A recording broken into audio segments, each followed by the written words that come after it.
Institutionalized demonization rooted in false diagnosis of fascism.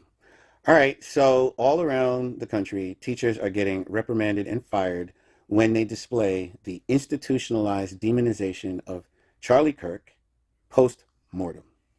Um, why is this happening? It's happening because the left, the powers that be, um, are realizing that institutionalized demonization is not benign. It is not benign. It is not harmless. You're dealing with impressionable minds who, are delicate. They're mentally, psychologically delicate. And you don't want to whip them into a murderous frenzy flippantly. Okay. Now, most people who deal with children, like parents, who have to live with those children, like parents, basically parents, they know that children are not very rational. People that serve parents by teaching their children, that means teachers in our society, um, they may not be as wise, and they can sometimes put insanity into your children with no with no consequences and no sort of like a sensitivity about what it does to those kids' reality, right? So they don't have the wisdom that a parent might have, that down the road the kid might believe what you say and harm themselves. So there needed to be more accountability. That's obvious. There needed to be more accountability among teachers, not so much parents, because parents live with the aftermath of making statements to young people.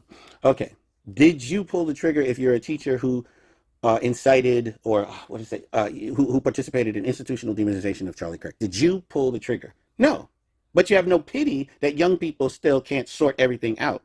So we should elect to hire wiser people. That's why you guys are having these institutions come down on you, because the institutions realize there needs to be wisdom in picking teachers to see if the teachers have wisdom about the type of stuff you say to impressionable minds. Okay, now about the institutionalized demonization of Charlie Kirk. Why did that happen? Well, it happened because the losers in the grand global debate, basically the Marxists, they really believed that redistribution of wealth was going to be good. And even though it didn't work 22 times in modern history, they take it personally. And the promises of Marxism are just grand. It's like a utopia. It just disrespects the so-called rich, which basically means it disrespects all human beings' right to be sovereign. It argues that at some point we must take sovereignty away from people. Now, there are arguments that if a person is a criminal, you can take away sovereignty from the criminal, put him in prison, take away his sovereignty.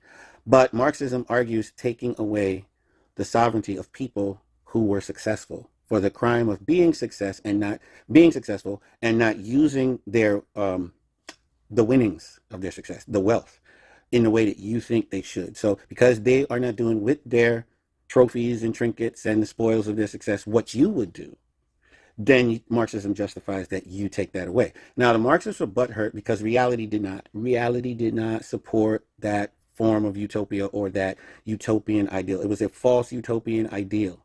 But they take it personal because they personally invested their efforts, their body, possibly blood, sweat, and tears into it. And they don't want to be the loser. It feels bad. So they resorted to unfair tactics to give their ideology more life. So what they did was prey on other people's innocent children to give their ideology more life, extended life. If I could sell it to kids who didn't fully do the math, it might stay alive. So they preyed upon our institutes of higher learning to do that. That is why you have institutionalized demonization of Charlie Kirk. And people are realizing this is not benign. There are some kids who can't sort this shit and will go as far as murder. The other kids have Marxism embedded in them and walk around externally peaceful, but they violate their own interests at the ballot box. The Marxists get to have their Marxist ideology alive for one more generation until the true negative results of Marxism become apparent to that generation, and then they're still in the universities preying on another batch of impressionable minds.